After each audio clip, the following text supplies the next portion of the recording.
ਸਤਨਾਮ।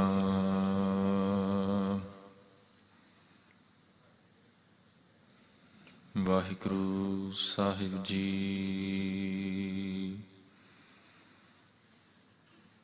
ਮੋਕੋ ਤਾਰ ਲੇ ਰਾਮ ਤਾਰ ਲੇ, ਮੈਂ ਅਜਾਨ ਜਨ ਤਰਵੇ ਨ ਜਾਨੋ, ਬਾਪ ਬੀਠੁਲਾ ਬਾਹਾਂ ਦੇ।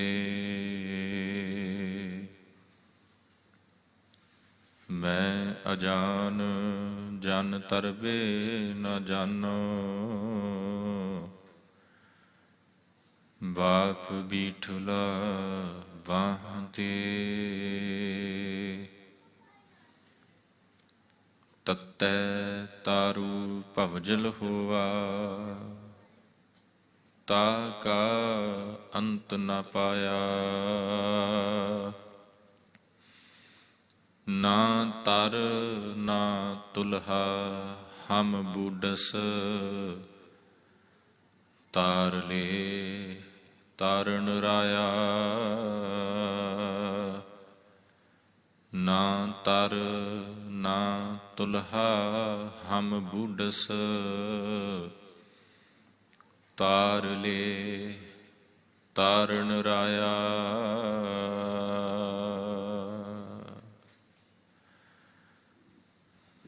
ਪਰਮ ਸਨਮਾਨਯੋਗ ਚਵਰ ਛਤਰ ਤਖਤ ਦੇ ਮਾਲਕ,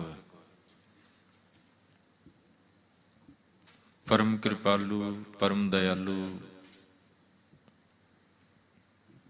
ਜ਼ਾਹਰਾ ਜ਼ਹੂਰ ਸਰਬ ਕਲਾ ਭਰਪੂਰ ਸਤਿਗੁਰੂ ਗੁਰੂ ਗ੍ਰੰਥ ਸਾਹਿਬ ਮਹਾਰਾਜ ਜੀ ਦੀ ਪਾਵਨ ਨਿੱਗੀ ਗੋਦ ਦਾ ਆਨੰਦ ਮਾਣ ਰਹੀ ਗੁਰੂ ਸਾਜੀ ਨਿਵਾਜੀ ਸਾਧ ਸੰਗਤ ਜੀ, ਸਾਹਿਬ ਜੀ ਦੀ ਅਪਾਰ ਮਿਹਰਾਮਤ ਸਦਕਾ ਖਸਮ ਕੀ ਬਾਣੀ ਦਾ ਰਸ ਪਿੰਨਾ ਕੀਰਤਨ ਬੜੇ ਟਿਕਾ ਦੇ ਨਾਲ ਸਰਵਣ ਕੀਤਾ ਹੈ। ਸਾਧ ਸੰਗਤ ਜੇਕਰ ਯਾਦ ਹੋਵੇ ਤੇ ਹੁਣੇ ਭਾਈ ਸਾਹਿਬ ਜੀ ਨੇ ਆਪ ਸਰਬੱਤ ਸੰਗਤ ਨੂੰ ਇੱਕ ਸ਼ਬਦ ਸਰਵਣ ਕਰਵਾਇਆ। ਪਾਵਨ ਬਚਨ ਸੀ ਲਾਗਣਾ ਲਾਗਣ ਨੀਕਾ, ਗੁਰ ਚਰਨੀ ਮਨ ਲਾਗਣਾ। ਨੀਕਾ ਦਾ ਮਤਲਬ ਹੁੰਦਾ ਹੈ ਚੰਗਾ। ਮਨ ਦਾ ਲੱਗਣਾ ਬੜਾ ਜ਼ਰੂਰੀ ਹੈ, ਪਰ ਡਿਪੈਂਡ ਇਹ ਕਰਦਾ ਹੈ ਕਿ ਮਨ ਲੱਗਦਾ ਕਿੱਥੇ ਹੈ। ਜੇ ਤਾਂ ਕਿਸੇ ਐਸੇ ਇਨਸਾਨ ਦੇ ਨਾਲ ਮਨ ਲੱਗ ਗਿਆ ਜਿਹੜਾ ਤੁਹਾਡੀ ਕਦਰ ਹੀ ਨਹੀਂ ਕਰਦਾ, ਦੁਖੀ ਹੁੰਦੇ ਰਹੋਗੇ। ਪਰ ਜੇਕਰ ਇਹੀ ਮਨ ਆਪਾਂ ਗੁਰੂ ਦੇ ਚਰਨਾਂ ਦੇ ਨਾਲ ਜੋੜ ਦਈਏ ਫਿਰ ਕੀ ਹੋਏਗਾ? ਗੁਰੂ ਅਰਜਨ ਸਾਹਿਬ ਦਾ ਬਚਨ ਤੁਹਾਨੂੰ ਯਾਦ ਹੈ ਨਾ, ਔਖੀ ਘੜੀ ਨਾ ਦੇਖਣ ਦੇਈ ਵਾਲਾ। ਉਹਦੀਆਂ ਰਹਾਉ ਵਾਲੀਆਂ ਪੰਕਤੀਆਂ ਪੜ੍ਹੋ। ਗੁਰੂ ਅਰਜਨ ਸਾਹਿਬ ਕਹਿੰਦੇ, ਪ੍ਰਭ ਸਿਉ ਲਾਗ ਰਹਿਓ ਮੇਰਾ ਚੀਤ। ਮੇਰਾ ਮਨ ਕਹਿੰਦੇ ਮਾਲਕ ਨਾਲ ਲੱਗ ਗਿਆ, ਰੱਬ ਨਾਲ ਲੱਗ ਗਿਆ। ਤੇ ਹੋਇਆ ਕੀ ਹੈ ਕਿ ਆਦ ਅੰਤ ਪ੍ਰਭ ਸਦਾ ਸਹਾਈ, ਧਨ ਹਮਾਰਾ ਮੀਤ। ਉਹ ਮੇਰਾ ਐਸਾ ਮਿੱਤਰ ਬਣਿਆ ਹੈ ਕਿ ਮੈਨੂੰ ਛੱਡਦਾ ਹੀ ਨਹੀਂ ਹੈ, ਹਰ ਸਮੇਂ ਮੇਰੇ ਨਾਲ ਹੈ। ਆਦ ਅੰਤ ਪ੍ਰਭ ਸਦਾ ਸਹਾਈ, ਹਮੇਸ਼ਾ ਹੀ ਸਾਥ ਰਹੇਗਾ। ਤੇ ਇੱਕ ਗੱਲ ਹੋਰ ਯਾਦ ਰੱਖਿਓ, ਦੁਨੀਆ ਦੇ ਵਿੱਚ ਕਿਸੇ ਪਦਾਰਥ ਦੇ ਨਾਲ, ਕਿਸੇ ਇਨਸਾਨ ਦੇ ਨਾਲ ਮਨ ਲਗਾਵਾਂਗੇ, ਮਨ ਟੁੱਟ ਸਕਦਾ ਹੈ, ਦਿਲ ਟੁੱਟ ਸਕਦਾ ਹੈ। ਪਰ ਜੇਕਰ ਮਨ ਗੁਰੂ ਦੇ ਨਾਲ ਜਾਂ ਪ੍ਰਮਾਤਮਾ ਦੇ ਨਾਲ ਜੁੜ ਗਿਆ ਨਾ, ਸਤਿਗੁਰੂ ਜੀ ਕਹਿੰਦੇ ਪ੍ਰਮਾਤਮਾ ਐਸਾ ਮਿੱਤਰ, ਗੁਰੂ ਐਸਾ ਮਿੱਤਰ ਬਣਦਾ ਹੈ ਕਿ ਉਹ ਦਿਲ ਕਦੇ ਤੋੜਦਾ ਹੀ ਨਹੀਂ ਹੈ, ਨਹੀਂ ਤੋੜਦਾ। ਤੇ ਸਾਧ ਸੰਗਤ ਆਓ ਗੁਰੂ ਚਰਨਾਂ 'ਚ ਬੇਨਤੀ ਕਰੀਏ ਆਪਾਂ ਸਾਰੇ ਕਿ ਮਾਲਕ ਜੀ ਜਿਹੜੀ ਬਖਸ਼ਿਸ਼ ਤੁਸੀਂ ਇਸ ਪੰਕਤੀ ਵਿੱਚ ਕੀਤੀ ਹੈ ਨਾ, ਲਾਗਣਾ ਲਾਗਣ ਨੀਕਾ ਗੁਰ ਚਰਨੀ ਮਨ ਲਾਗਣਾ, ਕਿਤੇ ਸਾਡਾ ਵੀ ਮਨ ਤੇਰੇ ਚਰਨਾਂ ਦੇ ਨਾਲ ਲੱਗ ਜਾਏ।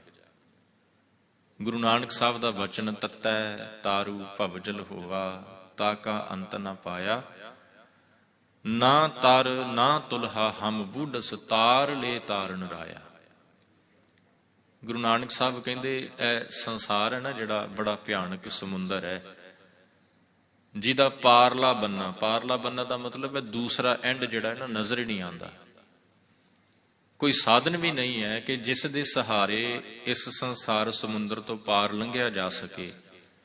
ਅਸੀਂ ਡੁੱਬਦੇ ਜਾ ਰਹੇ ਹਾਂ ਤੇ ਗੁਰੂ ਚਰਨਾਂ 'ਚ ਕਰੀਏ ਬੇਨਤੀ, ਮਾਲਕ ਜੀ ਕਿਰਪਾ ਕਰੋ ਤੁਹਾਡੇ ਚਰਨਾਂ ਦੇ ਨਾਲ ਮਨ ਲੱਗ ਜਾਏ, ਕਿਉਂਕਿ ਜਦੋਂ ਇਹਨਾਂ ਚਰਨਾਂ ਦੇ ਨਾਲ ਮਨ ਲੱਗੇਗਾ ਨਾ ਤੇ ਸਾਧ ਸੰਗਤ ਫਿਰ ਇਹ ਸੰਸਾਰ ਸਾਗਰ ਵੀ ਈਜ਼ੀਲੀ ਆਪਾਂ ਕ੍ਰੋਸ ਕਰ ਜਾਵਾਂਗੇ।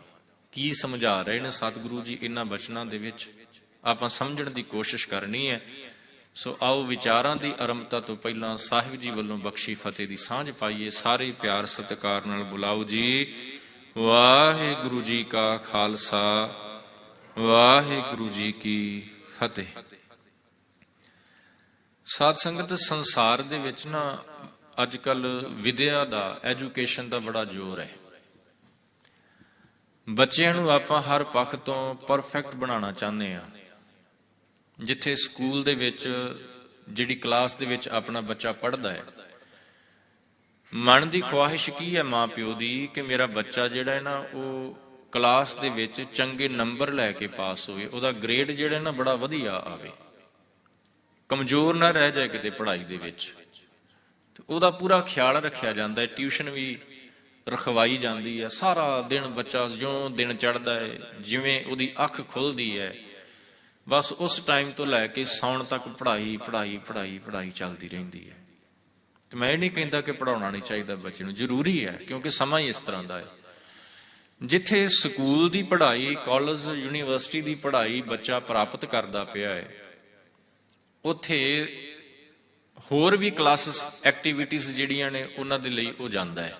ਕੋਈ ਜਿਮਨਾਸਟਿਕ ਵਾਸਤੇ ਜਾ ਰਿਹਾ ਹੈ, ਕੋਈ ਸਵਿਮਿੰਗ ਵਾਸਤੇ ਜਾ ਰਿਹਾ ਹੈ। ਇਹ ਦੂਸਰੀ ਸਾਈਡ ਤੇ ਇਹ ਐਕਟੀਵਿਟੀਜ਼ ਦੇ ਵਿੱਚ ਵੀ ਉਹ ਪੂਰੀ ਤਰ੍ਹਾਂ ਦੇ ਨਾਲ ਹਿੱਸਾ ਲੈਂਦਾ ਪਿਆ ਹੈ। ਸਿੱਖਿਆ ਦਿੱਤੀ ਜਾ ਰਹੀ ਹੈ, ਚੰਗੀ ਗੱਲ ਹੈ। ਗੁਰੂ ਨਾਨਕ ਸਾਹਿਬ ਦਾ ਬਚਨ ਬੜਾ ਪਿਆਰਾ ਸਾਧ ਸੰਗਤ। ਪਤਾ ਕੀ ਕਹਿੰਦੇ ਗੁਰੂ ਨਾਨਕ ਸਾਹਿਬ? ਕਹਿੰਦੇ ਜੇ ਤੂੰ ਤਾਰੂ ਪਾਣ। ਮੈਂ ਜ਼ਿਕਰ ਕੀਤਾ ਨਾ ਕਿ ਸਵਿਮਿੰਗ ਦੀਆਂ ਕਲਾਸਿਸ ਵਾਸਤੇ ਬੱਚੇ ਜਾਂਦੇ ਨੇ, ਸਿੱਖਦੇ ਨੇ ਸਵਿਮਿੰਗ, ਤੈਰਨਾ ਸਿੱਖਦੇ ਨੇ। ਕਿਤੇ ਵੀ ਲੋੜ ਪੈ ਸਕਦੀ ਹੈ, ਜਾਂ ਇਹਨੂੰ ਆਪਣਾ ਪ੍ਰੋਫੈਸ਼ਨ ਵੀ ਬਣਾਇਆ ਜਾ ਸਕਦਾ ਹੈ, ਸਵਿਮਰ ਵੀ ਬਣਿਆ ਜਾ ਸਕਦਾ ਹੈ। ਅੱਜ ਕੱਲ ਤਾਂ ਓਲੰਪਿਕਸ ਦੇ ਵਿੱਚ ਕਈ ਕੰਪੀਟੀਸ਼ਨ ਹੁੰਦੇ ਨੇ ਸਵਿਮਿੰਗ ਦੇ, ਹੋਰ ਵੀ ਥਾਂ ਥਾਂ ਤੇ ਸਮੇਂ ਤੇ ਹੁੰਦੇ ਰਹਿੰਦੇ ਨੇ।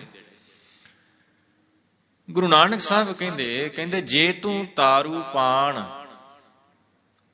ਜੇ ਤੇਰੇ ਮਨ ਦੇ ਵਿੱਚ ਇਹ ਖੁਆਇਸ਼ ਹੈ ਕਿ ਮੈਂ ਚੰਗਾ ਤੈਰਾਕ, ਚੰਗਾ ਸਵਿਮਰ ਬਣਾ, ਤੇ ਫਿਰ ਕੀ ਕਰਨਾ ਪਏਗਾ ਮੈਨੂੰ? ਬੱਚੇ ਨੂੰ ਆਪਾਂ ਭੇਜਦੇ ਹਾਂ ਜੀ ਸਿੱਖਣ ਵਾਸਤੇ ਕਲਾਸ ਦੇ ਵਿੱਚ। ਜਿਹੜਾ ਉੱਥੇ ਇੰਸਟਰਕਟਰ ਹੈ ਉਹ ਸਿਖਾਉਂਦਾ ਹੈ, ਜਿਹੜਾ ਟੀਚਰ ਹੈ ਸਵਿਮਿੰਗ ਦਾ ਉਹ ਬੱਚੇ ਨੂੰ ਸਿਖਾਉਂਦਾ ਹੈ। ਗੁਰੂ ਨਾਨਕ ਸਾਹਿਬ ਕਹਿੰਦੇ ਜੇ ਤੇਰੇ ਮਨ ਦੇ ਵਿੱਚ ਵੀ ਇਹ ਇੱਛਾ ਹੈ ਕਿ ਮੈਂ ਵੀ ਤੈਰਾਕ ਬਣਾ, ਮੈਂ ਵੀ ਤੈਰਨਾ ਸਿੱਖ ਲਵਾਂ, ਮੈਂ ਵੀ ਸਿੱਖ ਲਵਾਂ ਕਿ ਕਿਵੇਂ ਤੈਰਿਆ ਜਾਂਦਾ ਏ, ਤੇ ਫਿਰ ਕੀ ਕਰ? ਕਹਿੰਦੇ ਤਾਹੂ ਪੁੱਛ ਤਿੜਨ ਕਲ। ਉਹਨਾਂ ਦੇ ਕੋਲ ਜਾ ਕੇ ਪੁੱਛ ਜਿਹੜੇ ਤੈਰਨਾ ਜਾਣਦੇ ਨੇ, ਜਿਨ੍ਹਾਂ ਨੂੰ ਤੈਰਨਾ ਆਉਂਦਾ ਹੈ। ਉਹਨਾਂ ਦੇ ਕੋਲ ਜਾ ਕੇ ਪੁੱਛ, ਉਹਨਾਂ ਦੇ ਕੋਲ ਜਾ ਕੇ ਸਿੱਖਿਆ ਲੈ ਕੇ ਕਿਵੇਂ ਤੈਰਿਆ ਜਾਂਦਾ ਹੈ, ਕੀ ਕਰਨਾ ਪਏਗਾ ਮੈਨੂੰ, ਜਾਂ ਕਿਹੜੀਆਂ ਕਿਹੜੀਆਂ ਗੱਲਾਂ ਦਾ ਮੈਨੂੰ ਧਿਆਨ ਰੱਖਣਾ ਪਏਗਾ ਮੈਨੂੰ ਚੰਗਾ ਸਵਿਮਰ ਬਣਨ ਵਾਸਤੇ, ਚੰਗਾ ਤੈਰਾਕ ਬਣਨ ਵਾਸਤੇ। ਉਹਨਾਂ ਦੇ ਕੋਲ ਜਾ ਕੇ ਪੁੱਛ।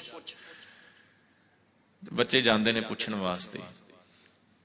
ਸਾਧ ਸੰਗਤ, ਇੱਥੋਂ ਆਪਾਂ ਇੱਕ ਸਿੱਖਿਆ ਲੈਣੀ ਜਿਹੜੀ ਗੁਰੂ ਨਾਨਕ ਸਾਹਿਬ ਸਮਝਾਉਂਦੇ ਪੈਣਾ। ਬੱਚੇ ਸਵਿਮਿੰਗ ਸਿੱਖਣ ਵਾਸਤੇ ਜਾ ਰਹੇ ਨੇ, ਕਿਤੇ ਵੀ ਲੋੜ ਪੈ ਸਕਦੀ ਹੈ। ਗੁਰੂ ਨਾਨਕ ਸਾਹਿਬ ਕਹਿੰਦੇ ਕਿ ਭਲਿਆ ਇਹ ਸੰਸਾਰ ਵੀ ਇੱਕ ਸਮੁੰਦਰ ਹੈ, ਇਹ ਸੰਸਾਰ ਵੀ ਇੱਕ ਸਮੁੰਦਰ ਹੈ, ਤੇ ਇਸ ਸਮੁੰਦਰ ਨੂੰ ਤਾਂ ਤੂੰ ਤਾਂ ਹੀ ਪਾਰ ਕਰ ਸਕੇਗਾ ਨਾ ਜੇਕਰ ਤੈਨੂੰ ਤੈਰਨਾ ਆਉਂਦਾ ਹੋਵੇਗਾ। If you know how to swim, ਜੇਕਰ ਤੈਨੂੰ ਪਤਾ ਕਿ ਕਿਵੇਂ ਤੈਰਨਾ ਫਿਰ ਹੀ ਤਾਂ ਇਹਨੂੰ ਕ੍ਰਾਸ ਕਰ ਪਾਏਗਾ ਨਾ। ਤੇ ਜੇਕਰ ਤੈਰਨਾ ਨਹੀਂ ਆਉਂਦਾ ਫਿਰ ਕ੍ਰਾਸ ਵੀ ਨਹੀਂ ਤੂੰ ਕਰ ਪਾਉਣਾ, ਡੁੱਬ ਜਾਏਗਾ। ਇਹ ਗੱਲ ਗੁਰੂ ਨਾਨਕ ਸਾਹਿਬ ਸਮਝਾਉਂਦੇ ਪਏ ਨੇ ਜੀ ਸਾਨੂੰ। ਕਹਿੰਦੇ ਇਹ ਸੰਸਾਰ ਸਾਗਰ ਬੜਾ ਭਿਆਨਕ ਹੈ। ਭਿਆਨਕ ਕਿਉਂ ਹੈ? ਤਤੈ ਤਾਰੂ ਭਵਜਲ ਹੋਗਾ। ਭਵਜਲ ਦਾ ਮਤਲਬ ਸੰਸਾਰ ਸਮੁੰਦਰ, ਤਾਰੂ ਦਾ ਭਾਵ ਹੈ ਡੂੰਘਾ, ਗਹਿਰਾ, ਬੜਾ ਭਿਆਨਕ, ਜਿਹਨੂੰ ਪਾਰ ਕਰਨਾ ਬੜਾ ਔਖਾ ਹੈ ਜੀ। ਇਹ ਔਖਾ ਕਿਉਂ ਹੈ? ਪਤਾ ਕਿਉਂ ਹੈ? ਕੁਝ ਗੁਰੂ ਨਾਨਕ ਸਾਹਿਬ ਦੇ ਬਚਨ ਨੇ ਜੀ। ਜਦੋਂ ਆਪਾਂ ਗੁਰੂ ਗ੍ਰੰਥ ਸਾਹਿਬ ਮਹਾਰਾਜ ਜੀ ਦਾ ਪਾਠ ਕਰਾਂਗੇ ਨਾ, ਮੈਂ ਇੱਕ ਪਲ ਵਾਸਤੇ ਬੇਨਤੀ ਜ਼ਰੂਰ ਕਰਾਂ ਆਪ ਸਰਬੱਤ ਸੰਗਤ ਦੇ ਚਰਨਾਂ 'ਚ। ਸਾਧ ਸੰਗਤ ਜਿਨ੍ਹਾਂ ਨੂੰ ਗੁਰਮੁਖੀ ਆਉਂਦੀ ਹੈ ਉਹ ਵੀ, ਤੇ ਜਿਹੜੇ ਰੋਮਨਾਈਜ਼ ਪੜ੍ਹ ਲੈਂਦੇ ਨੇ ਉਹ ਵੀ, ਜ਼ਰੂਰ ਇੱਕ ਵਾਰ ਆਪਣੀ ਜ਼ਿੰਦਗੀ ਦੇ ਵਿੱਚ ਗੁਰੂ ਗ੍ਰੰਥ ਸਾਹਿਬ ਮਹਾਰਾਜ ਜੀ ਦਾ ਪਾਠ ਕਰੋ। ਜ਼ਿਆਦਾ ਨਹੀਂ ਮੈਂ ਕਹਿੰਦਾ, ਇਹ ਨਹੀਂ ਕਹਿੰਦਾ ਕਿ 10, 15, 20 ਸਹਿਜ ਪਾਠ ਕਰੋ, ਨਹੀਂ, ਘੱਟੋ ਘੱਟ ਇੱਕ ਗੁਰੂ ਗ੍ਰੰਥ ਸਾਹਿਬ ਮਹਾਰਾਜ ਜੀ ਦਾ ਪਾਠ ਜ਼ਰੂਰ ਕਰੋ। ਹੋ ਸਕੇ, ਸਮੇਂ ਦੀ ਕੋਈ ਪਾਬੰਦੀ ਨਹੀਂ ਹੈ ਕਿ ਮੈਂ ਅੱਜ ਆਰੰਭ ਕੀਤਾ ਹੈ ਸਹਿਜ ਪਾਠ ਤੇ ਮੈਨੂੰ 10, 15 ਮਹੀਨੇ 2 ਮਹੀਨਿਆਂ ਦੇ ਵਿੱਚ ਭੋਗ ਪਾਉਣਾ ਪਏਗਾ, ਨਹੀਂ। ਸਮੇਂ ਦੀ ਕੋਈ ਲਿਮਿਟ ਨਹੀਂ, 5 ਸਾਲ ਵੀ ਲਗਾਓ ਤੁਸੀਂ, ਕੋਈ ਚੱਕਰ ਨਹੀਂ। ਕੋਸ਼ਿਸ਼ ਇਹ ਨਾਲ ਕੀਤੀ ਜਾਵੇ ਕਿ ਮੈਂ ਨਾਲ ਨਾਲ ਮੀਨਿੰਗ ਵੀ ਪੜਾਂ। ਇਸ ਤਰੀਕੇ ਦੇ ਨਾਲ ਸਹਿਜ ਪਾਠ ਕਰੀਏ, ਆਪਾਂ ਕੋਸ਼ਿਸ਼ ਕਰੀਏ। ਜਦੋਂ ਕੋਸ਼ਿਸ਼ ਕਰਾਂਗੇ ਨਾ, ਬਾਣੀ ਪੜ੍ਹਦਿਆਂ ਨਾਲ ਨਾਲ ਮੀਨਿੰਗ, ਅਰਥ ਪੜਾਂਗੇ, ਸਾਧ ਸੰਗਤ ਬੜਾ ਕੁਝ ਮਿਲੇਗਾ ਗੁਰੂ ਗ੍ਰੰਥ ਸਾਹਿਬ ਮਹਾਰਾਜ ਦੇ ਵਿੱਚ, ਬਹੁਤ ਕੁਝ ਮਿਲੇਗਾ। ਉਹ ਕੁਝ ਮਿਲੇਗਾ ਜਿਹੜਾ ਕਦੇ ਸੋਚਿਆ ਵੀ ਨਹੀਂ ਹੋਏਗਾ। ਸੋ ਸਤਿਗੁਰੂ ਜੀ ਕਹਿੰਦੇ ਇਹ ਸੰਸਾਰ ਇੱਕ ਸਮੁੰਦਰ ਹੈ, ਇਹਨੂੰ ਕ੍ਰਾਸ ਕਰਨਾ ਬੜਾ ਔਖਾ, ਬੜਾ ਭਿਆਨਕ ਹੈ। ਕਿਉਂ ਭਿਆਨਕ ਹੈ ਜੀ? ਗੁਰੂ ਨਾਨਕ ਸਾਹਿਬ ਦੇ ਬਚਨ ਹੈ। ਸਹਿਜ ਪਾਠ ਕਰੋਗੇ ਨਾ ਜਦੋਂ ਤੁਸੀਂ, ਤੇ ਬਾਣੀ ਪੜ੍ਹਦਿਆਂ ਜਦੋਂ ਪਹੁੰਚੋਗੇ ਗੁਰੂ ਗ੍ਰੰਥ ਸਾਹਿਬ ਮਹਾਰਾਜ ਜੀ ਦੇ ਅੰਕ ਨੰਬਰ 1410 ਤੇ 1410 ਤੇ, ਉੱਥੋਂ ਇੱਕ ਹੈਡਿੰਗ ਸਟਾਰਟ ਹੁੰਦਾ ਹੈ, ਸ਼ਲੋਕ ਵਾਰਾਂ ਤੇ ਵਧੀਕ। ਇਹਨਾਂ ਵਚਨਾਂ ਦੇ ਵਿੱਚ ਗੁਰੂ ਨਾਨਕ ਸਾਹਿਬ ਦਾ ਵਚਨ ਹੈ ਜੀ ਇੱਕ। ਪਤਾ ਕੀ ਕਹਿੰਦੇ ਨੇ ਉੱਥੇ? ਆ ਜਿਹੜਾ ਵਚਨ ਮੈਂ ਤੁਹਾਡੇ ਨਾਲ ਸਾਂਝਾ ਕਰ ਰਿਹਾ ਨਾ, ਜੇ ਤੂੰ ਤਾਰੂ ਪਾਣ ਤਾਹੂ ਪੁੱਛ ਤਿੜਨ ਕਲ, ਤਾਹੂ ਖਰੇ ਸੁਜਾਨ ਵੰਝਾਂ ਇੰਨੀ ਕਪਰੀ। ਅਗਲਾ ਵਚਨ ਹੈ, ਕਹਿੰਦੇ ਝਾੜ ਝੱਖੜ ਉਹਾੜ ਲਹਿਰੀ ਵਹਿਣ ਲਖੇਸਰੀ। ਸਮੁੰਦਰ ਦੇ ਬੀਚ ਤੇ ਜਾਓ, ਕੀ ਦੇਖੋਗੇ ਖਲੋ ਕੇ? ਅਬਜ਼ਰਵ ਕਰਿਓ, ਕੀ ਦੇਖੋਗੇ ਕਿ ਲਹਿਰਾਂ ਆਉਂਦੀਆਂ ਪਈਆਂ ਨੇ, ਕਈ ਛੋਟੀਆਂ ਨੇ ਕਈ ਵੱਡੀਆਂ ਨੇ। ਤੇ ਕਈ ਵਾਰ ਐਸਾ ਵੀ ਹੁੰਦਾ ਹੈ ਕਿ ਬੜਾ ਤੂਫਾਨ ਵੀ ਆ ਜਾਂਦਾ ਹੈ ਸਮੁੰਦਰ ਦੇ ਵਿੱਚ। ਤੂਫਾਨ ਵੀ ਆ ਜਾਂਦਾ ਨਾ ਸਮੁੰਦਰ ਦੇ ਵਿੱਚ। ਤੇ ਜਦੋਂ ਤੂਫਾਨ ਆਉਂਦਾ ਤੇ ਲਹਿਰਾਂ ਜਿਹੜੀਆਂ ਪਹਿਲਾਂ ਛੋਟੀਆਂ ਛੋਟੀਆਂ ਲਹਿਰਾਂ ਸੀ, ਵੇਵਸ ਛੋਟੀਆਂ ਸੀ, ਹੁਣ ਬਹੁਤ ਵੱਡੀਆਂ ਨਜ਼ਰ ਆਉਂਦੀਆਂ ਨੇ। ਤੂਫਾਨ ਜੋ ਆ ਗਿਆ, ਟਿਕਾ ਨਹੀਂ ਰਹਿੰਦਾ ਸਮੁੰਦਰ ਦੇ ਵਿੱਚ। ਫਿਰ ਸਤਿਗੁਰੂ ਜੀ ਕਹਿੰਦੇ ਬਸ ਏਦਾਂ ਹੀ, ਜਿਵੇਂ ਸਮੁੰਦਰ ਦੇ ਵਿੱਚ ਤੂਫਾਨ ਆਇਆ ਹੋਵੇ ਤੇ ਬੜੀਆਂ ਵੱਡੀਆਂ ਲਹਿਰਾਂ ਉੱਠਦੀਆਂ ਨੇ ਨਾ, ਬਿਲਕੁਲ ਇਸੇ ਤਰ੍ਹਾਂ ਇਸ ਸੰਸਾਰ ਸਮੁੰਦਰ ਦੇ ਵਿੱਚ ਵੀ ਤੂਫਾਨ ਆਇਆ ਹੋਇਆ ਹੈ। ਝੜ ਦਾ ਮਤਲਬ ਹੁੰਦਾ ਜੀ ਝੜੀ ਲੱਗਣੀ। ਬਾਰਿਸ਼ ਪੈਂਦੀ ਹੈ ਨਾ, ਲਗਾਤਾਰ ਬਾਰਿਸ਼, ਛੋਟਾ ਛੋਟਾ ਮੀਂਹ ਪੈਂਦਾ ਰਹੇ, ਕਣੀਆਂ ਪੈਂਦੀਆਂ ਰਹਿਣ ਨਾ, ਤੇ ਆਮ ਹੀ ਪੰਜਾਬੀ ਚ ਕਹਿ ਦਿੰਦੇ ਨੇ, ਕਹਿੰਦੇ ਅੱਜ ਤੇ ਝੜੀ ਲੱਗ ਗਈ ਹੈ। ਮਤਲਬ ਮੀਂਹ ਹਟਣ ਦਾ ਨਾਂ ਹੀ ਨਹੀਂ ਲੈ ਰਿਹਾ, ਝੜੀ ਲੱਗ ਗਈ ਹੈ। ਝੱਖੜ ਤੂਫਾਨ, ਉਹਾੜ ਹੜ ਆਇਆ ਪਿਆ ਹੈ ਜੀ, ਬੜਾ ਤੇਜ਼। ਕਾਹਦਾ ਹੜ ਆਇਆ ਪਿਆ ਹੈ? ਕੈਸਾ ਹੜ ਹੈ, ਕੈਸਾ ਤੂਫਾਨ ਹੈ ਜਿਹਦਾ ਜ਼ਿਕਰ ਗੁਰੂ ਨਾਨਕ ਸਾਹਿਬ ਕਰਦੇ ਪਏ ਨੇ। ਉਹਨੂੰ, ਇਸ ਤੂਫਾਨ ਨੂੰ ਟੂਕ ਮਾਤਰ ਭਗਤ ਨਾਮਦੇਵ ਜੀ ਨੇ ਸਮਝਾਇਆ। ਪਤਾ ਕੀ ਕਹਿੰਦੇ? ਕਹਿੰਦੇ ਲੋਭ ਲਹਿਰ ਅਤ ਨੀਜਰ ਵਾਜੈ, ਕਾਇਆ ਡੂਬੈ ਕੇਸ਼ਵਾ। ਸੰਸਾਰ ਸਮੁੰਦੇ ਤਾਰ ਗੋਬਿੰਦੇ, ਤਾਰ ਲੈ ਬਾਪ ਬੀਠੁਲਾ। ਲੋਭ ਲਹਿਰ, ਇੱਥੇ ਜ਼ਿਕਰ ਚਾਹੇ ਭਗਤ ਨਾਮਦੇਵ ਜੀ ਨੇ ਲੋਭ ਦਾ ਕੀਤਾ ਹੈ। ਲੋਭ ਮਤਲਬ ਲਾਲਚ, ਗਰੀਡ, ਇਹਦਾ ਕੀਤਾ ਹੈ। ਇਸ ਇੱਕ ਵਰਡ ਦੇ ਵਿੱਚ ਹੀ ਸਾਰੇ ਹੀ ਸੰਸਾਰ ਦੇ ਜਿਹੜੇ ਵਿਕਾਰ ਨੇ ਉਹ ਆ ਜਾਂਦੇ ਨੇ। ਇਹ ਇੱਕ ਵਰਡ ਹੀ ਸਾਰੇ ਹੀ ਵਿਕਾਰਾਂ ਨੂੰ, ਵਾਇਸਸ ਨੂੰ ਰਿਪਰੈਜ਼ੈਂਟ ਕਰਦਾ ਹੈ। ਵਿਕਾਰਾਂ ਦਾ ਹੜ ਆਇਆ ਪਿਆ ਹੈ ਜੀ ਸੰਸਾਰ ਦੇ ਵਿੱਚ। ਕਿਤੇ ਕਾਮ ਦੀਆਂ ਲਹਿਰਾਂ ਆਉਂਦੀਆਂ ਪਈਆਂ ਨੇ, ਕਿਸੇ ਪਾਸਿਓਂ ਹਉਮੈ ਦਾ ਤੂਫਾਨ ਉੱਠਦਾ ਪਿਆ ਹੈ, ਕਿਸੇ ਪਾਸੇ ਕ੍ਰੋਧ ਆਪਣੇ ਜ਼ੋਰ ਦੇ ਵਿੱਚ ਆਣ ਕੇ ਵੱਡੀਆਂ ਵੱਡੀਆਂ ਲਹਿਰਾਂ ਕ੍ਰੀਏਟ ਕਰ ਦਿੰਦਾ ਹੈ। ਬਸ ਇਹਨਾਂ ਲਹਿਰਾਂ ਦੇ ਵਿੱਚ, ਇਸ ਤੂਫਾਨ ਦੇ ਵਿੱਚ ਸਾਡੀ ਇਹ ਜ਼ਿੰਦਗੀ ਜਿਹੜੀ ਹੈ ਨਾ ਉਹ ਘਿਰ ਗਈ ਹੈ। ਸਾਡਾ ਇਹ ਸਰੀਰ ਰੂਪੀ ਬੇੜਾ ਜਿਹੜਾ ਨਾ ਉਹ ਘਿਰ ਗਿਆ ਹੈ, ਡੁੱਬਦੇ ਜਾ ਰਹੇ ਹਾਂ। ਗੁਰੂ ਨਾਨਕ ਸਾਹਿਬ ਨੇ ਬੜੀ ਪਿਆਰੀ ਗੱਲ ਕਹੀ ਹੈ ਜੀ। ਵੈਸੇ ਪਤਾ ਕੀ ਕਹਿੰਦੇ ਨੇ? ਕਹਿੰਦੇ ਨਾਨਕ ਦੁਨੀਆ ਕੈਸੀ ਹੋਈ। ਜਦੋਂ ਉਹਨਾਂ ਨੇ ਦੇਖਿਆ ਨਾ ਜੀ ਸੰਸਾਰ ਵੱਲ ਦੇਖ ਕੇ ਮਹਿਸੂਸ ਕੀਤਾ ਗੁਰੂ ਨਾਨਕ ਸਾਹਿਬ ਨੇ। ਮੈਂ ਕੁਝ ਗੁਰੂ ਨਾਨਕ ਸਾਹਿਬ ਦੇ ਬਚਨ ਹੀ ਸਾਧ ਸੰਗਤ ਕੋਸ਼ਿਸ਼ ਕਰ ਰਹੇ ਹਾਂ ਕਿ ਤੁਹਾਡੇ ਨਾਲ ਸਾਂਝੇ ਕਰ ਸਕਾਂ। ਇੱਕ ਹੋਰ ਬਚਨ ਹੈ ਗੁਰੂ ਸਾਹਿਬ ਦਾ, ਉਹ ਸ਼ਾਇਦ ਤੁਹਾਨੂੰ ਕਿਸੇ ਨੂੰ ਯਾਦ ਵੀ ਹੋਏਗਾ। ਉੱਥੇ ਗੁਰੂ ਸਾਹਿਬ ਕਹਿੰਦੇ ਪਿਤਾ ਜੀ ਨੇ ਨਾ ਵੈਦ ਨੂੰ ਬੁਲਾ ਕੇ ਲਿਆਂਦਾ। ਪੁਰਾਤਨ ਜਨਮ ਸਾਖੀ ਪੜ੍ਹੀ ਇਹਨਾਂ ਤੇ ਘਟਨਾ ਦਾ ਜ਼ਿਕਰ ਮਿਲਦਾ ਜੀ, ਸਾਖੀ ਮਿਲਦੀ ਹੈ ਉੱਥੇ। ਕਹਿੰਦੇ ਗੁਰੂ ਨਾਨਕ ਸਾਹਿਬ ਜੀ ਨਾ ਚੁੱਪ ਕਰ ਗਏ ਜੀ। ਸਵੇਰੇ ਅੰਮ੍ਰਿਤ ਵੇਲੇ ਜਾਗਦੇ ਨੇ, ਸੂਰਜ ਚੜ੍ਹ ਆਉਂਦਾ ਹੈ। ਜਦੋਂ ਸੂਰਜ ਨਿਕਲਦਾ ਹੈ ਗੁਰੂ ਨਾਨਕ ਸਾਹਿਬ ਘਰ ਤੋਂ ਬਾਹਰ ਚਲੇ ਜਾਂਦੇ ਨੇ। ਸਾਰਾ ਦਿਨ ਬਾਹਰ, ਰਾਤ ਨੂੰ ਫਿਰ ਵਾਪਸ ਆਉਂਦੇ ਨੇ। ਗੱਲ ਕਿਸੇ ਨਾਲ ਕੋਈ ਨਹੀਂ ਕਰਦੇ, ਚੁੱਪ। ਤੇ ਜਦੋਂ ਬੱਚਾ ਕੋਈ ਇਸ ਤਰ੍ਹਾਂ ਕਰੇ ਨਾ ਤੇ ਮਾਂ ਨੂੰ ਬੜੀ ਚਿੰਤਾ ਲੱਗ ਜਾਂਦੀ, ਕਿਉਂਕਿ ਪਿਤਾ ਤੇ ਕੰਮ ਤੇ ਹੈ ਜੀ, ਉਹ ਤਾਂ ਵਿਚਾਰਾ ਜੌਬ ਤੇ ਹੈ, ਬਿਜ਼ਨਸ ਦੇ ਵਿੱਚ ਬਿਜ਼ੀ ਹੈ, ਕੰਮ ਦੇ ਵਿੱਚ ਬਿਜ਼ੀ ਹੈ। ਮਾਂ ਨੋਟ ਕਰਦੀ ਹੈ ਨਾ ਬੱਚੇ ਨੂੰ, ਮਾਂ ਘਰੇ ਹੁੰਦੀ ਹੈ, ਦੇਖਦੀ ਹੈ ਕਿ ਬੱਚਾ ਮੇਰਾ ਠੀਕ ਨਹੀਂ ਲੱਗਦਾ। ਮਾਤਾ ਤ੍ਰਿਪਤਾ ਜੀ ਨੇ ਵੀ ਪਿਤਾ ਕਾਲੂ ਜੀ ਨੂੰ ਕਿਹਾ, ਜਦੋਂ ਸ਼ਾਮ ਨੂੰ ਵਾਪਸ ਆਏ ਨਾ, 2-3 ਦਿਨ ਨੋਟ ਕੀਤਾ ਤੇ ਕਿਹਾ ਪਿਤਾ ਕਾਲੂ ਜੀ ਨੂੰ, ਕਹਿਣ ਲੱਗੇ ਆਪਣਾ ਨਾਨਕ ਠੀਕ ਨਹੀਂ ਲੱਗਦਾ ਇਹਨੂੰ ਕੁਝ ਹੋ ਗਿਆ ਹੈ। ਕੀ ਹੋਇਆ ਹੈ ਪਤਾ ਨਹੀਂ, ਬੋਲਦਾ ਹੀ ਨਹੀਂ ਹੈ, ਚੁੱਪ ਹੀ ਕਰ ਗਿਆ ਹੈ। ਸਵੇਰੇ ਜਾਂਦਾ ਹੈ, ਸ਼ਾਮ ਨੂੰ ਵਾਪਸ ਆਉਂਦਾ, ਕਿਸੇ ਨਾਲ ਗੱਲ ਹੀ ਕੋਈ ਨਹੀਂ ਕਰਦਾ। ਤੇ ਤੁਸੀਂ ਕਿਸੇ ਨਾਲ, ਮੈਂ ਲਫ਼ਜ਼ ਯੂਜ਼ ਕਰ ਲੱਗਾ ਪਰ ਉਦੋਂ ਨਹੀਂ ਸੀ ਹੁੰਦਾ, ਡਾਕਟਰ ਨੂੰ ਬੁਲਾਓ, ਵੈਦ ਨੂੰ, ਹਕੀਮ ਨੂੰ ਬੁਲਾ ਕੇ ਲਿਆਓ, ਆਪਾਂ ਨਾਨਕ ਨੂੰ ਦਿਖਾਈਏ, ਉਹ ਆਣ ਕੇ ਚੈੱਕ ਕਰੇ ਇਹਨੂੰ ਹੋਇਆ ਕੀ ਹੈ। ਪਿਤਾ ਜੀ ਗਏ ਜੀ, ਵੈਦ ਨੂੰ, ਹਕੀਮ ਨੂੰ ਬੁਲਾ ਕੇ ਲਿਆਂਦਾ ਗਿਆ। ਉਹਨੇ ਗੁਰੂ ਨਾਨਕ ਸਾਹਿਬ ਦੀ ਬਾਂਹ ਪਕੜੀ, ਜਿਵੇਂ ਅੱਜ ਵੀ ਆਪਾਂ ਡਾਕਟਰ ਦੇ ਕੋਲ ਜਾਂਦੇ ਆ ਤੇ ਸਾਡੀ ਪਲਸ ਚੈੱਕ ਕਰਦਾ ਨਾ ਜੀ। ਹਕੀਮ ਨੇ ਗੁਰੂ ਨਾਨਕ ਸਾਹਿਬ ਦੀ ਬਾਂਹ ਪਕੜੀ ਤੇ ਗੁਰੂ ਨਾਨਕ ਸਾਹਿਬ ਮੁਸਕਰਾਏ। ਪਤਾ ਕੀ ਕਿਹਾ ਜੀ ਉੱਥੇ ਫਿਰ ਗੁਰੂ ਨਾਨਕ ਸਾਹਿਬ ਨੇ? ਬਚਨ ਹੈ ਜੀ ਗੁਰੂ ਗ੍ਰੰਥ ਸਾਹਿਬ ਮਹਾਰਾਜ ਦੇ ਵਿੱਚ। ਸਤਿਗੁਰੂ ਜੀ ਕਹਿੰਦੇ ਵੈਦ ਬੁਲਾਇਆ ਵੈਦਗੀ, ਪਕੜ ਢੰਡੋਲੇ ਬਾਂਹ। ਵੈਦ ਨੂੰ ਬੁਲਾਇਆ ਗਿਆ ਹੈ ਤੇ ਬਾਂਹ ਪਕੜ ਕੇ ਉਹ ਰੋਗ ਲੱਭਣ ਦੀ ਕੋਸ਼ਿਸ਼ ਕਰਦਾ ਪਿਆ ਹੈ। ਪਕੜ, ਬਾਂਹ ਪਕੜ ਕੇ, ਪਕੜ ਢੰਡੋਲੇ। ਢੰਡੋਲੇ ਦਾ ਮਤਲਬ ਹੁੰਦਾ ਜੀ ਲੱਭਣਾ। ਢੰਡੋਲਦਾ ਪਿਆ, ਪਤਾ ਕਰਦਾ ਪਿਆ, ਬੜਾ ਧਿਆਨ ਦੇ ਨਾਲ ਉਹ ਚੈੱਕ ਕਰਦਾ ਪਿਆ, ਸੁਣਦਾ ਪਿਆ ਨਬਜ਼ ਨੂੰ, ਪਲਸ ਨੂੰ। ਪਕੜ ਢੰਡੋਲੇ ਬਾਂਹ, ਭੋਲਾ ਵੈਦ ਨਾ ਜਾਣਈ, ਕਰਕ ਕਰੇਜੇ ਮਾਹੇ। ਗੁਰੂ ਨਾਨਕ ਸਾਹਿਬ ਕਹਿੰਦੇ ਇਸ ਵੈਦ ਨੂੰ ਨਹੀਂ ਪਤਾ ਕਿ ਜਿਹੜਾ ਰੋਗ ਉਹ ਮੇਰੇ ਸਰੀਰ ਦੇ ਅੰਦਰੋਂ ਲੱਭਣਾ ਚਾਹੁੰਦਾ ਹੈ ਨਾ, ਉਹ ਮੇਰੇ ਸਰੀਰ 'ਚ ਨਹੀਂ, ਉਹ ਤਾਂ ਮੇਰੇ ਅੰਦਰ ਇਸ ਹਿਰਦੇ ਦੇ ਵਿੱਚ ਹੈ। ਉਹ ਕਿਹੜਾ ਸੀ ਰੋਗ? ਉਹ ਇਹੀ ਸੀ ਨਾਨਕ ਦੁਨੀਆ ਕੈਸੀ ਹੋਈ। ਭਾਈ ਗੁਰਦਾਸ ਨੇ ਵੀ ਕਿਹਾ, ਬਾਬਾ ਦੇਖੈ ਧਿਆਨ ਧਰ। ਗੁਰੂ ਨਾਨਕ ਸਾਹਿਬ ਨੇ ਦੁਨੀਆ ਵੱਲ ਜਦੋਂ ਝਾਤ ਮਾਰੀ ਨਾ, ਨਜ਼ਰ ਕੀ ਆਇਆ ਹੈ ਗੁਰੂ ਨਾਨਕ ਸਾਹਿਬ ਨੂੰ? ਕਹਿੰਦੇ ਕਮਾਲ ਦੀ ਗੱਲ ਹੈ, ਇਹ ਦੁਨੀਆ ਦੇ ਲੋਕ ਹੋ ਕਿਵੇਂ ਦੇ ਗਏ ਨੇ, ਕਿਸ ਤਰ੍ਹਾਂ ਦੇ ਹੋ ਗਏ ਨੇ ਇਹ ਲੋਕ। ਸਾਲਕ ਮਿਤ ਨ ਰਹਿਓ ਕੋਈ। ਸਾਲਕ ਦਾ ਮਤਲਬ ਹੁੰਦਾ ਜੀ ਜ਼ਿੰਦਗੀ ਦਾ ਰਸਤਾ ਦੱਸਣ ਵਾਲਾ, ਸਹੀ ਰਸਤੇ ਤੇ ਪਾਉਣ ਵਾਲਾ, ਸਹੀ ਰਸਤਾ ਦਿਖਾਉਣ ਵਾਲਾ, ਸਹੀ ਟਰੈਕ ਤੇ ਲੈ ਕੇ ਆਉਣ ਵਾਲਾ। ਨਜ਼ਰ ਹੀ ਕੋਈ ਨਹੀਂ ਆਉਂਦਾ। ਕਹਿੰਦੇ ਸਾਰੇ ਪੁੱਠੇ ਰਾਹ ਤੇ ਪਾਉਣ ਨੂੰ ਤਿਆਰ ਬੈਠੇ ਨੇ ਇੱਥੇ। ਜਿਹਦੇ ਉੱਤੇ ਥੋੜਾ ਜਿਹਾ ਭਰੋਸਾ ਕਰੀਦਾ ਕਿ ਇਹ ਮੈਨੂੰ ਸਿੱਧੇ ਰਾਹ ਤੇ ਪਾਏਗਾ, ਉਹੀ ਮੈਨੂੰ ਕੁਰਾਹੇ ਪਾ ਦਿੰਦਾ ਹੈ। ਕੀ ਦੇਖਦੇ ਆ? ਕਹਿੰਦੇ ਅੱਗ ਲੱਗੀ ਪਈ ਹੈ ਜੀ, ਹਰ ਇੱਕ ਇਨਸਾਨ ਤਪਦਾ ਪਿਆ ਹੈ, ਵਿਕਾਰਾਂ ਦੇ ਵਿੱਚ ਡੁੱਬਦਾ ਜਾ ਰਿਹਾ ਹੈ। ਇਹ ਰੋਗ ਸੀ ਗੁਰੂ ਨਾਨਕ ਸਾਹਿਬ ਨੂੰ, ਜਿਹਦੇ ਇਲਾਜ ਵਾਸਤੇ ਗੁਰੂ ਨਾਨਕ ਸਾਹਿਬ ਫਿਰ ਆਪ ਘਰੋਂ ਨਿਕਲ ਪਏ ਜੀ ਉਦਾਸੀਆਂ ਤੇ। ਥਾਂ ਥਾਂ ਤੇ ਗਏ ਗੁਰੂ ਨਾਨਕ ਸਾਹਿਬ, ਉਹਨਾਂ ਨੇ ਇਲਾਜ ਕੀਤਾ ਇਸ ਰੋਗ ਦਾ, ਰਾਹ ਤੇ ਪਾਇਆ, ਦੱਸਿਆ ਕਿ ਭਲਿਆ ਜਿਸ ਤੂਫਾਨ ਦੇ ਵਿੱਚ ਤੂੰ ਘਿਰਿਆ ਪਿਆ ਨਾ, ਇਹਦੇ ਵਿੱਚੋਂ ਬਾਹਰ ਕਿਵੇਂ ਨਿਕਲਣਾ ਹੈ, ਕਿਵੇਂ ਤੂੰ ਇਸ ਵਰਲਡ ਓਸ਼ਨ ਨੂੰ ਕ੍ਰਾਸ ਕਰਕੇ ਆਪਣੀ ਮੰਜ਼ਿਲ ਤੱਕ ਪਹੁੰਚ ਸਕਦਾ ਹੈ, ਕਿਵੇਂ ਤੂੰ ਡੁੱਬਣ ਤੋਂ ਬਚ ਸਕਦਾ ਹੈ।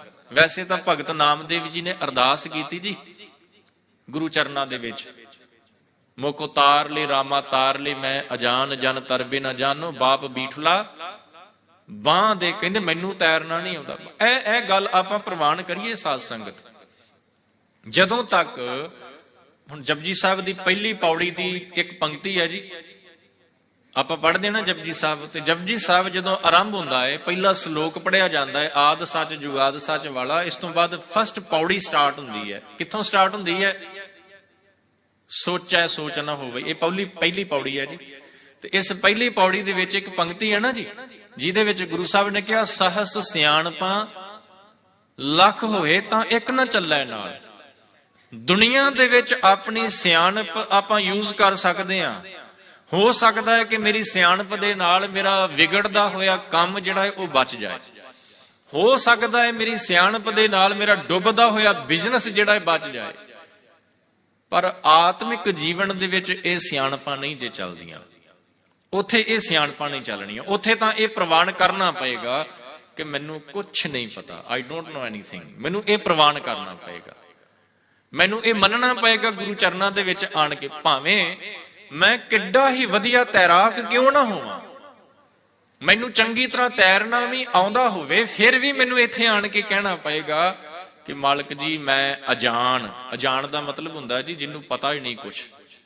ਮੈਂ ਅਜਾਣ ਜਨ ਤਰਬੇ ਨਾ ਜਾਨੋ, ਮੈਨੂੰ ਨਹੀਂ ਤੈਰਨਾ ਆਉਂਦਾ ਮਾਲਕ ਜੀ।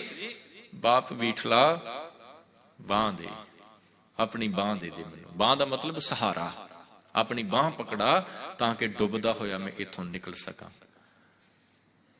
ਗੁਰੂ ਗ੍ਰੰਥ ਸਾਹਿਬ ਮਹਾਰਾਜ ਦੇ ਵਿੱਚ ਨਾ ਸੂਹੀ ਰਾਗ ਹੈ ਸਾਧ ਸੰਗਤ।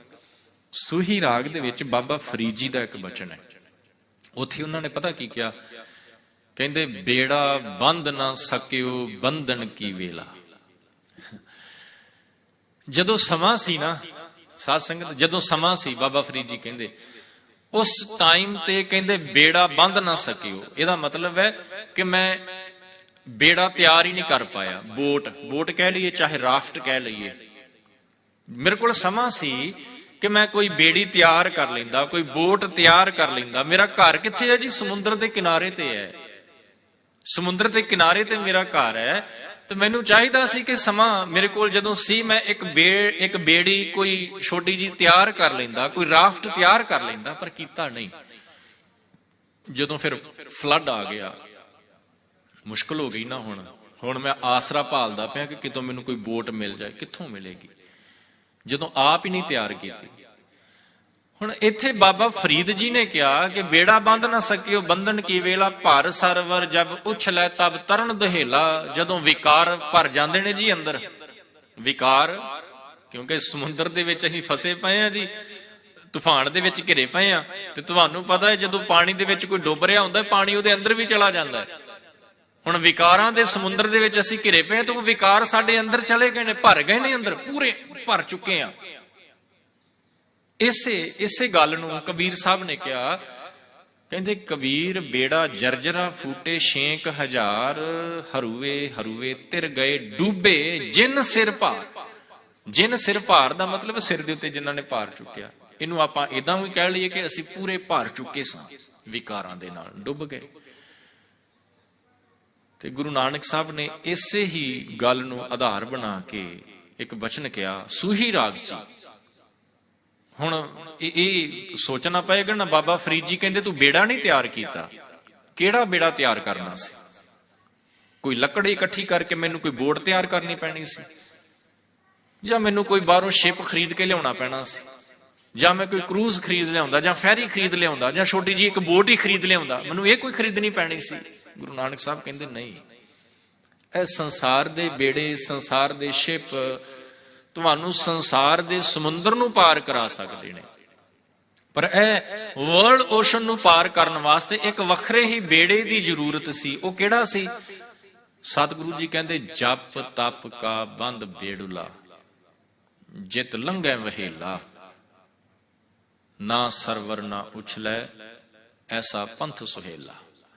ਜਪ ਤਪ ਕਾ ਬੰਦ ਬੇੜੁਲਾ, ਇਹ ਬੋਟ ਤਿਆਰ ਕਰਨੀ ਸੀ, ਇਹ ਬੇੜਾ, ਇਹ ਰਾਫਟ ਤਿਆਰ ਕਰਨਾ ਸੀ, ਜਪ ਤਪ ਵਾਲਾ, ਬੰਦਗੀ ਵਾਲਾ, ਜਿਹੜਾ ਨਹੀਂ ਕੀਤਾ। ਜਿਹੜੀ ਗੱਲ ਕਹੀ ਨਾ ਬਾਬਾ ਫਰੀਦ ਜੀ ਨੇ, ਬੇੜਾ ਬੰਧ ਨਾ ਸਕਿਓ ਬੰਧਨ ਕੀ ਵੇਲਾ। ਜਦੋਂ ਮੇਰੇ ਕੋਲ ਸਮਾਂ ਸੀ, ਸਮੇਂ ਸੀ ਦਾ ਭਾਵ ਇੱਥੇ ਜਦੋਂ ਮੈਂ ਜਿਉਂਦਾ ਸੀ, ਜਦੋਂ ਮੇਰੇ ਜੇ ਸਵਾਸ ਚੱਲਦੇ ਸੀ, ਉਹ ਸਮਾਂ ਸੀ ਮੇਰੇ ਕੋਲੇ ਕਿ ਮੈਂ ਇਸ ਜਪ ਤਪ ਦੇ ਬੇੜੇ ਨੂੰ ਤਿਆਰ ਕਰਦਾ। ਕੀਤਾ ਨਹੀਂ ਕਰ ਪਾਇਆ। ਕਿਉਂ ਨਹੀਂ ਕਰ ਪਾਇਆ? ਕਿਉਂਕਿ ਇਹਨਾਂ ਵਿਕਾਰਾਂ ਦੇ ਵਿੱਚ ਮੈਂ ਬੁਰੀ ਤਰ੍ਹਾਂ ਫਸ ਗਿਆ। ਹੁਣ ਇਥੋਂ ਆਪਣੇ ਆਪ ਨਹੀਂ ਸੀ ਨਿਕਲਿਆ ਜਾਣਾ। ਉਹ ਫਿਰ ਭਗਤ ਨਾਮਦੇਵ ਜੀ ਜਿਹੜੀ ਪੁਕਾਰ ਕਰਦੇ ਪਏ ਨੇ ਨਾ, ਬਾਪ ਬੀਠਲਾ ਬਾਂਹ ਦੇ, ਉਹ ਪੁਕਾਰ ਕਰਨੀ ਪੈਣੀ ਸੀ ਇਸ ਦਰ ਤੇ ਆਣ ਕੇ। ਵਾਰ-ਵਾਰ ਪੁਕਾਰਨਾ ਪੈਣਾ ਸੀ ਕਿ ਮੈਂ ਡੁੱਬਦਾ ਪਿਆ। ਹੁਣ ਜਿਹੜਾ ਡੁੱਬ ਰਿਹਾ ਹੈ ਨਾ ਸਾਧ ਸੰਗਤ, ਉਹ ਹੱਥ ਪੈਰ ਮਾਰਦਾ ਨਾ ਬਾਹਰ ਨਿਕਲਣ ਵਾਸਤੇ, ਪਰ ਸਾਡੀ ਬਦਕਿਸਮਤੀ ਇਹ ਹੈ ਕਿ ਅਸੀਂ ਡੁੱਬ ਰਹੇ ਹਾਂ, ਸਾਨੂੰ ਪਤਾ ਹੀ ਨਹੀਂ ਚੱਲ ਰਿਹਾ। ਅਸੀਂ ਡੁੱਬਦੇ ਜਾ ਰਹੇ ਹਾਂ ਪਰ ਪਤਾ ਨਹੀਂ, ਇਸ ਗੱਲ ਦਾ ਸਾਨੂੰ ਇਲਮ ਹੀ ਨਹੀਂ ਹੈ ਜੀ। ਤੇ ਜਿਸ ਦਿਨ ਕਿਤੇ ਗੁਰੂ ਦੀ ਕਿਰਪਾ ਦੇ ਨਾਲ ਪਤਾ ਲੱਗਿਆ ਨਾ ਕਿ ਮੈਂ ਡੁੱਬਣ, ਬਸ ਡੁੱਬ ਹੀ ਚੱਲਿਆ, ਤੇ ਸਾਧ ਸੰਗਤ ਜੇ ਉਦੋਂ ਵੀ ਗੁਰੂ ਨੂੰ ਪੁਕਾਰ ਲੈਣਾ, ਗੁਰੂ ਨੇ ਉਦੋਂ ਹੀ ਬਾਂਹ ਫੜ ਕੇ ਬਾਹਰ ਕੱਢ ਲੈਣਾ ਹੈ। ਉਹ ਸਾਖੀ ਤੁਹਾਨੂੰ ਯਾਦ ਹੈ ਨਾ, ਭਾਈ ਮੱਖਣ ਸ਼ਾਹ ਲੁਬਾਣਾ, ਯਾਦ ਹੈ ਸਾਰਿਆਂ ਨੂੰ, ਯਾਦ ਹੈ ਮੇਰੇ ਖਿਆਲ। ਮੈਂ ਥੋੜਾ ਰਿਮਾਈਂਡ ਕਰਾ ਦਿਆਂ। ਡੁੱਬਦਾ ਪਿਆ ਨੇ ਜੀ ਜਹਾਜ਼ ਮੱਖਣ ਸ਼ਾਹ ਲੁਬਾਣੇ ਜੀ ਦਾ, ਤੇ ਕੀ ਕਹਿੰਦਾ ਹੈ ਜੀ ਕੈਪਟਨ? ਕਹਿੰਦਾ ਜੀ ਸ਼ਾਹ ਜੀ ਹੁਣ ਨਹੀਂ ਇਹ ਬਚਦਾ, ਇਹ ਡੁੱਬੇਗਾ, ਤੂਫਾਨ ਬੜਾ ਸਟਰੋਂਗ ਹੈ ਜੀ, ਇਹਦੇ ਵਿੱਚੋਂ ਬਾਹਰ ਨਿਕਲਣਾ ਬੜਾ ਔਖਾ, ਨਹੀਂ ਹੋ ਸਕਣਾ, ਡੁੱਬ ਜਾਏਗਾ ਜਹਾਜ਼। ਭਾਈ ਮੱਖਣ ਸ਼ਾਹ ਲੁਬਾਣਾ ਕਹਿੰਦਾ ਤੂੰ ਕਹਿ ਸਕਦਾ, ਤੇਰੀ ਨਜ਼ਰ ਦੇ ਵਿੱਚ ਇਹ ਡੁੱਬ ਜਾਏਗਾ, ਤੇਰੀ ਵਿਦਿਆ, ਤੇਰਾ ਹੁਨਰ, ਤੇਰਾ ਐਕਸਪੀਰੀਅੰਸ ਕਹਿੰਦਾ ਕਿ ਇਹ ਡੁੱਬੇਗਾ, ਪਰ ਮੇਰੇ ਅੰਦਰੋਂ ਆਵਾਜ਼ ਆਉਂਦੀ ਹੈ ਕਿ ਕੋਈ ਐਸਾ ਕੈਪਟਨ ਵੀ ਹੈ ਜਿਹੜਾ ਇਸ ਡੁੱਬਦੇ ਹੋਏ ਨੂੰ ਬਚਾ ਸਕਦਾ ਹੈ। ਕੌਣ? ਇਤਿਹਾਸ ਕਹਿੰਦਾ ਹੈ ਜੀ, ਭਾਈ ਮੱਖਣ ਸ਼ਾਹ ਜੀ ਨੇ ਕਰ ਚਿੱਤ ਇਕਾਗਰ ਜਪ ਕੋ ਪੜਾ ਪੁੰਨ ਸਤਿਗੁਰ ਕਾ ਕੀਆ ਧਿਆਨ। ਗੁਰੂ ਤੇਗ ਬਹਾਦਰ ਮਹਾਰਾਜ ਜੀ ਦੇ ਚਰਨਾਂ 'ਚ ਬੇਨਤੀ ਪਹੁੰਚੀ। ਯਾਦ ਰਹੇ, ਜਦੋਂ ਭਾਈ ਮੱਖਣ ਸ਼ਾਹ ਲੁਬਾਣਾ ਜੀ ਨੇ ਅਰਦਾਸ ਕੀਤੀ ਹੈ ਨਾ ਜੀ, ਤੇ ਉਹ ਅਰਦਾਸ ਪਤਾ ਕਿਸ ਗੁਰੂ ਦੇ ਚਰਨਾਂ 'ਚ ਕੀਤੀ ਹੈ? ਪਤਾ ਹੈ ਤੁਹਾਨੂੰ ਜੀ ਕਿਸ ਗੁਰੂ ਦੇ ਚਰਨਾਂ 'ਚ ਕੀਤੀ ਹੈ? ਵੈਸੇ ਮੈਂ ਵੀ ਹੁਣੇ ਉਹ ਨਾਂ ਯੂਜ਼ ਕਰਕੇ ਹਟਿਆ, ਗੁਰੂ ਤੇਗ ਬਹਾਦਰ ਸਾਹਿਬ ਇਹੀ ਹੈ ਨਾ ਜੀ, ਪਰ ਮਾਫ ਕਰਿਓ, ਗੁਰੂ ਤੇਗ ਬਹਾਦਰ ਸਾਹਿਬ ਦੇ ਚਰਨਾਂ 'ਚ ਅਰਦਾਸ ਨਹੀਂ ਜੇ ਕੀਤੀ ਭਾਈ ਮੱਖਣ ਸ਼ਾਹ ਲੁਬਾਣੇ ਨੇ। ਕਿਉਂਕਿ ਜਦੋਂ ਭਾਈ ਮੱਖਣ ਸ਼ਾਹ ਲੁਬਾਣਾ ਜੀ ਵਪਾਰ ਵਾਸਤੇ ਚੱਲੇ ਨੇ ਨਾ, ਉਸ ਟਾਈਮ ਤੇ ਗੁਰੂ ਹਰਿਕ੍ਰਿਸ਼ਨ ਮਹਾਰਾਜ ਗੁਰਗੱਦੀ ਤੇ ਬਿਰਾਜਮਾਨ ਨੇ, ਤੇ ਭਾਈ ਮੱਖਣ ਸ਼ਾਹ ਲੁਬਾਣੇ ਨੂੰ ਇਹ ਪਤਾ ਹੈ ਕਿ ਗੁਰੂ ਹਰਿਕ੍ਰਿਸ਼ਨ ਮਹਾਰਾਜ ਗੁਰਗੱਦੀ ਤੇ ਬਿਰਾਜਮਾਨ ਨੇ, ਤੇ ਉਹਨਾਂ ਨੇ ਗੁਰੂ ਹਰਿਕ੍ਰਿਸ਼ਨ ਸਾਹਿਬ ਜੀ ਦੇ ਚਰਨਾਂ 'ਚ ਅਰਦਾਸ ਕੀਤੀ ਹੈ। ਪਰ ਇਧਰੋਂ ਸਮਾਂ ਚੱਲਿਆ, ਜਦੋਂ ਗੁਰੂ ਹਰਿਕ੍ਰਿਸ਼ਨ ਮਹਾਰਾਜ ਜੋਤੀ ਜੋਤ ਸਮਾ ਗਏ, ਤੇ ਹੁਣ ਗੁਰਗੱਦੀ ਤੇ ਬਿਰਾਜਮਾਨ ਨੇ ਗੁਰੂ ਤੇਗ ਬਹਾਦਰ ਸਾਹਿਬ, ਹੈਨਾ? ਪਤਾ ਨਾ ਜੀ ਸਾਰਿਆਂ ਨੂੰ, ਹੁਣ ਗੁਰਗੱਦੀ ਤੇ ਗੁਰੂ ਤੇਗ ਬਹਾਦਰ ਮਹਾਰਾਜ ਬਿਰਾਜਮਾਨ ਨੇ। ਬਾਬੇ ਬਕਾਲੇ ਦੀ ਧਰਤੀ ਹੈ, ਅਜੇ ਪ੍ਰਗਟ ਨਹੀਂ ਹੋਏ। ਗੁਰਗੱਦੀ ਗੁਰੂ ਹਰਿਕ੍ਰਿਸ਼ਨ ਜੀ ਨੇ ਸੌਂਪ ਦਿੱਤੀ ਹੈ ਜੋਤੀ ਜੋਤ ਸਮਾਉਣ ਤੋਂ ਪਹਿਲਾਂ ਕਿ ਬਾਬਾ ਬਸੇ ਗ੍ਰਾਮ ਬਕਾਲੇ। ਇਸ਼ਾਰਾ ਦੇ ਦਿੱਤਾ ਹੈ ਕਿ ਅਗਲਾ ਗੁਰੂ ਜਿਹੜਾ ਨਾ ਬਕਾਲੇ ਦੀ ਧਰਤੀ ਤੇ ਹੈ, ਪਰ ਅਜੇ ਗੁਰੂ ਤੇਗ ਬਹਾਦਰ ਸਾਹਿਬ ਪ੍ਰਗਟ ਨਹੀਂ ਹੋਏ। ਅਰਦਾਸ ਮੱਖਣ ਸ਼ਾਹ ਲੁਬਾਣਾ ਜੀ ਕਰਦੇ ਪਏ ਨੇ ਗੁਰੂ ਹਰਿਕ੍ਰਿਸ਼ਨ ਮਹਾਰਾਜ ਦੇ ਚਰਨਾਂ 'ਚ।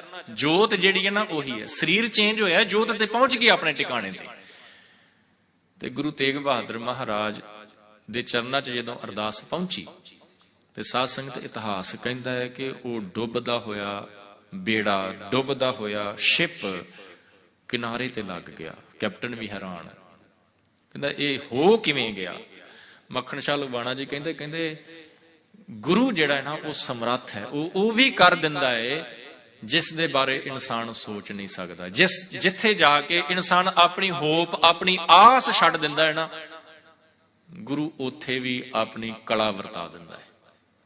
ਕਿਨਾਰੇ ਤੇ ਲੱਗਾ ਜਹਾਜ਼। ਤੇ ਸਾਧ ਸੰਗਤ, ਜੇ ਗੁਰੂ ਇੱਕ ਡੁੱਬਦੇ ਹੋਏ ਜਹਾਜ਼ ਨੂੰ ਕਿਨਾਰੇ ਤੇ ਲਗਾ ਸਕਦਾ ਹੈ, ਤੇ ਸਾਧ ਸੰਗਤ ਜੇ ਉਸੇ ਹੀ ਗੁਰੂ ਦਾ ਸਹਾਰਾ ਲੈ ਲਈਏ ਨਾ, ਤੇ ਸਾਡੇ ਇਸ ਜ਼ਿੰਦਗੀ ਦੇ ਡੁੱਬਦੇ ਹੋਏ ਬੇੜੇ ਨੂੰ ਵੀ ਉਹ ਪਾਰ ਲਗਾ ਸਕਦਾ ਹੈ।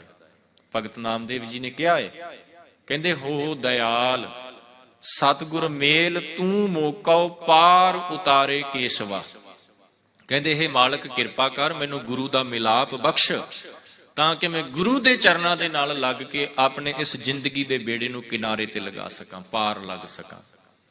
ਤੇ ਸਾਧ ਸੰਗਤ, ਜਿਸ ਦਿਨ ਇਹ ਅਰਦਾਸ ਕਿਤੇ ਸਾਡੇ ਅੰਦਰੋਂ ਨਿਕਲ ਆਈ ਨਾ, ਗੁਰੂ ਨਾਨਕ ਸਾਹਿਬ ਕਹਿੰਦੇ ਫਿਰ ਤੁਹਾਨੂੰ ਡੁਬੋ ਕੋਈ ਨਹੀਂ ਸਕਦਾ। ਲੱਖ ਪਿਆ ਕੋਈ ਕੋਸ਼ਿਸ਼ ਕਰੇ ਤੁਹਾਨੂੰ ਡੁਬੋਣ ਦੀ, ਪਰ ਤੁਸੀਂ ਨਹੀਂ ਡੁੱਬੋਗੇ। ਕਿਉਂ? ਕਿਉਂਕਿ ਗੁਰੂ ਤੁਹਾਡੇ ਵੱਲ ਹੋਏਗਾ, ਗੁਰੂ ਨੇ ਤੁਹਾਡਾ ਹੱਥ ਪਕੜਿਆ ਹੋਏਗਾ। ਤੇ ਜਿਸ ਦਾ ਹੱਥ ਗੁਰੂ ਪਕੜ ਲਏ, ਸਵਾਲ ਹੀ ਪੈਦਾ ਨਹੀਂ ਹੁੰਦਾ ਕਿ ਉਹਨੂੰ ਕੋਈ ਡੁਬੋ ਜਾਵੇ। ਗੁਰੂ ਨਾਨਕ ਸਾਹਿਬ ਇਹ ਗੱਲ ਸਮਝਾਉਂਦੇ ਪਏ ਨੇ। ਤੱਤਾ ਅੱਖਰ ਹੈ ਨਾ ਜਿਹੜਾ ਪੰਜਾਬੀ ਦਾ, ਗੁਰਮੁਖੀ ਦਾ ਤੱਤਾ ਲੈਟਰ ਹੈ, ਉਹਦੇ ਰਾਹੀਂ ਉਪਦੇਸ਼ ਹੈ। ਤੱਤਾ ਤਾਰੂ ਭਵਜਲ ਹੋਵਾ ਤਾਕਾ ਅੰਤ ਨਾ ਪਾਇਆ। ਕਹਿੰਦੇ ਹੇ ਮਾਲਕ, ਇਹ ਸੰਸਾਰ ਸਮੁੰਦਰ ਬੜਾ ਭਿਆਨਕ ਹੈ, ਇਹਦਾ ਅੰਤਲਾ ਬੰਨਾ ਨਹੀਂ ਲੱਭ ਰਿਹਾ, ਇਹਦਾ ਐਂਡ ਨਹੀਂ ਲੱਭਦਾ ਪਿਆ। ਨਾ ਤਰ ਨਾ ਤੁਲਹਾ, ਮੈਨੂੰ ਤੈਰਨਾ ਵੀ ਨਹੀਂ ਆਉਂਦਾ, ਮੇਰੇ ਕੋਲੇ ਕੋਈ ਜਹਾਜ਼ ਵੀ ਨਹੀਂ ਹੈ, ਰਾਫਟ ਵੀ ਕੋਈ ਨਹੀਂ ਹੈ। ਨਾ ਤਰ ਨਾ ਤੁਲਹਾ ਹਮ ਬੂਡਸ, ਮੈਂ ਡੁੱਬ ਰਿਹਾ, ਤਾਰ ਲੈ ਤਾਰਨ ਰਾਇਆ। ਯਾਦ ਰੱਖਿਓ ਸਾਧ ਸੰਗਤ, ਗੁਰ ਜਹਾਜ਼ ਖੇਵਟ ਗੁਰੂ, ਗੁਰ ਬਿਨ ਤਰਿਆ ਨਾ ਕੋਈ, ਗੁਰੂ ਤੋਂ ਬਿਨਾ ਕੋਈ ਨਹੀਂ ਜੇ ਤਰ ਸਕਦਾ। ਭਵਜਲ ਡੂਬਤ ਸਤਿਗੁਰ ਕਾਢੇ, ਗੁਰੂ ਹੀ ਡੁੱਬਦਿਆਂ ਨੂੰ ਪਾਰ ਕੱਢ ਸਕਦਾ ਹੈ। ਗੁਰੂ ਦਾ ਸਹਾਰਾ ਲਵਾਂਗੇ ਤੇ ਕਿਨਾਰੇ ਤੇ ਲੱਗ ਜਾਵਾਂਗੇ। ਇਸੇ ਕਰਕੇ ਮੈਂ ਆਰੰਭ 'ਚ ਬੇਨਤੀ ਕੀਤੀ, ਆਪਣੇ ਮਨ ਨੂੰ ਇਹ ਸਾਡੇ ਤੇ ਡਿਪੈਂਡ ਕਰਦਾ ਹੈ ਕਿ ਮੈਂ ਕਿੱਥੇ ਲਾਉਣਾ ਹੈ। ਕੀ ਉੱਥੇ ਲਗਾਉਣਾ ਹੈ ਜਿਹਦੇ ਕਰਕੇ ਮੈਂ ਡੁੱਬ ਸਕਦਾ, ਕਿ ਜਾਂ ਫਿਰ ਉੱਥੇ ਲਗਾਉਣਾ ਹੈ ਜਿਹਦੇ ਕਰਕੇ ਮੈਂ ਬਚ ਸਕਦਾ। ਇਹ ਸਾਡੇ ਤੇ ਡਿਪੈਂਡ ਕਰਦਾ ਹੈ। ਤੇ ਮੈਂ ਤਾਂ ਇਹੀ ਬੇਨਤੀ ਕਰਾਂਗਾ, ਕਿਉਂਕਿ ਗੁਰੂ ਸਾਹਿਬ ਦੇ ਮਨ ਦੀ ਖੁਆਹਿਸ਼ ਵੀ ਇਹੀ ਕਿ ਜਿਹੜੇ ਜੀਵ ਪ੍ਰਮਾਤਮਾ ਨੇ ਪੈਦਾ ਕੀਤੇ ਨੇ, ਇਹ ਡੁੱਬਣ ਨਾ, ਇਹ ਆਪਣੀ ਮੰਜ਼ਿਲ ਤੇ ਪਹੁੰਚ ਜਾਣ। ਤੇ ਫਿਰ ਜੇ ਮੰਜ਼ਿਲ ਤੇ ਪਹੁੰਚਣਾ ਚਾਹੁੰਦੇ ਆ, ਗੁਰੂ ਦੀ ਇਹ ਖੁਆਹਿਸ਼ ਹੈ, ਤੇ ਫਿਰ ਸਾਧ ਸੰਗਤ ਸਾਨੂੰ ਆਪਣਾ ਮਨ ਲਗਾਉਣਾ ਹੀ ਗੁਰੂ ਚਰਨਾਂ ਦੇ ਨਾਲ ਚਾਹੀਦਾ ਹੈ। ਇਸੇ ਕਰਕੇ ਤਾਂ ਗੁਰੂ ਸਾਹਿਬ ਨੇ ਕਿਹਾ, ਲਾਗਣਾ ਲਾਗਣ ਨੀਕਾ ਗੁਰ ਚਰਨੀ ਮਨ ਲਾਗਣਾ। ਮਨ ਦਾ ਉੱਥੇ ਲੱਗਣਾ ਚੰਗਾ ਹੈ, ਗੁਰੂ ਦੇ ਚਰਨਾਂ ਦੇ ਵਿੱਚ, ਜਿੱਥੇ ਲੱਗ ਕੇ ਇਨਸਾਨ ਆਪਣੀ ਮੰਜ਼ਿਲ ਤੇ ਪਹੁੰਚ ਜਾਂਦਾ ਹੈ। ਸਤਿਗੁਰੂ ਜੀ ਕਿਰਪਾ ਕਰਨ, ਬਖਸ਼ਿਸ਼ ਕੀਤਾ ਬਚਨ ਸਾਡੇ ਹਿਰਦੇ ਵਿੱਚ ਵਸ ਜਾਵੇ ਜੀ। ਸਾਡਾ ਮਨ ਕਿਤੇ ਗੁਰੂ ਚਰਨਾਂ ਦੇ ਨਾਲ ਲੱਗ ਜਾਵੇ। ਹੋਈਆਂ ਭੁੱਲਾਂ ਦੀ ਖਿਮਾ ਗੁਰੂ ਅਤੇ ਸੰਗਤ ਬਖਸ਼ਣਯੋਗ ਹੈ, ਬਖਸ਼ ਲੈਣਾ ਜੀ। ਵਾਹਿਗੁਰੂ ਜੀ ਕਾ ਖਾਲਸਾ, ਵਾਹਿਗੁਰੂ ਜੀ ਕੀ ਫਤਿਹ।